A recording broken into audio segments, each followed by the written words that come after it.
vénerie sous terre, c'est une chasse à part entière hein, dans toute la France. Donc pour les personnes qui participent à un déterrage qu'on appelle, on n'est pas obligé d'être titulaire du permis de chasser. Les personnes qui doivent obligatoirement l'avoir, ce sont les personnes qui attraperont l'animal avec les pinces à la main, et les personnes qui donneront la mort à l'animal. Si mort il doit être donné, parce que le propriétaire de la terre ou la personne qui nous a appelés peut se réserver le droit de faire relâcher l'animal, l'attraper et le faire relâcher ailleurs. Signe un papier pour que bon, il n'y ait pas de problème par la suite s'il causait des dégâts, que ce soit matériel ou qui cause un accident par exemple ou quoi, si c'était un blaireau. Donc aujourd'hui ce sont les propriétaires qui vous appellent? Voilà. Alors ce sont ou les propriétaires des endroits où il y a eu des dégâts, ou les gardes-chasse, ou comme dernièrement on a eu affaire à la municipalité de Prades, où un blaireau était entré dans le cimetière et avait eu domicile depuis plus d'un mois, et avait détérioré 8 sépultures je crois en tout, et ils n'arrivaient pas à l'en faire ressortir, donc on a été obligé de déterrer et de donner la mort à l'animal parce qu'il était impossible de le relâcher celui-là. Vous êtes nombreux dans l'association? Alors à l'association, il y a un maître d'équipage, c'est moi-même, M. Adeline Jean. Ensuite, j'ai deux personnes qui me suppléent au cas où un jour je ne pourrai pas être là. Une des deux est obligatoirement, doit être présente.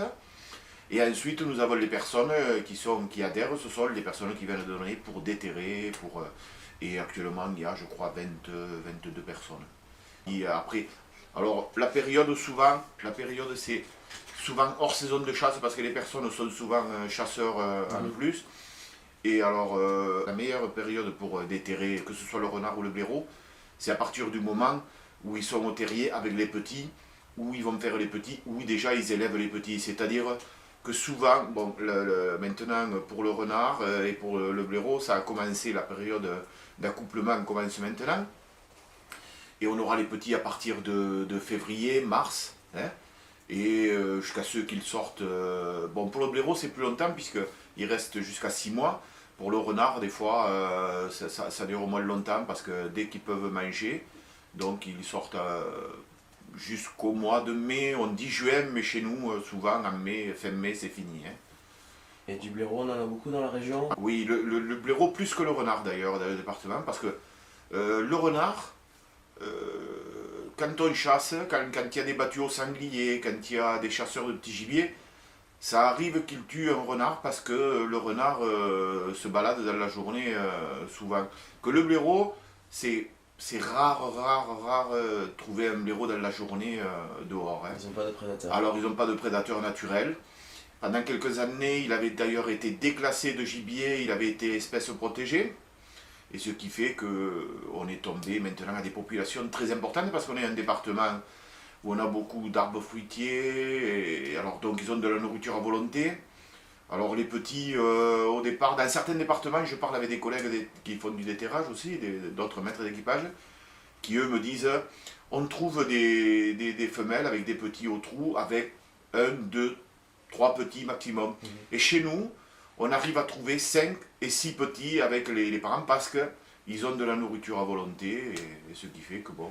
Et puis surtout pas de prédateurs, quoi, naturels. Hein. Donc c'est une activité de chasse à part entière? À part entière dans toute la France, mais dans le département il n'en existait pas encore, d'où l'intérêt d'avoir créé un équipage de vénerie. Mais chez nous, le plus souvent, on est appelé, que ce soit par des lieutenants de louveterie, par des présidents de sociétés de chasse, que dans le reste de la France, ces personnes-là vont d'un territoire à l'autre, font signer un papier au propriétaire de la terre. Bon, peut-être cela vient aussi du fait que dans notre département et dans une moitié sud de la France, on est régi par le système des ACA ou des AICA. Alors peut-être que ça vient de là aussi. Mais chez nous, ça serait plus de la régulation que de la chasse à part entière. Et pour vous contacter, pour faire partie de votre association, comment il faut faire? Alors, on a un site, on est référencé à la fédération départementale, on nous appelle, vous tombez à Info Pratique et Association française de vénerie sous terre. Et il y a un numéro, vous nous appelez, alors on intervient assez rapidement. Déjà, on vient une première fois constater si déjà le terrier est accessible et si on peut déterrer, parce que tous les terriers ne le sont pas. Hein.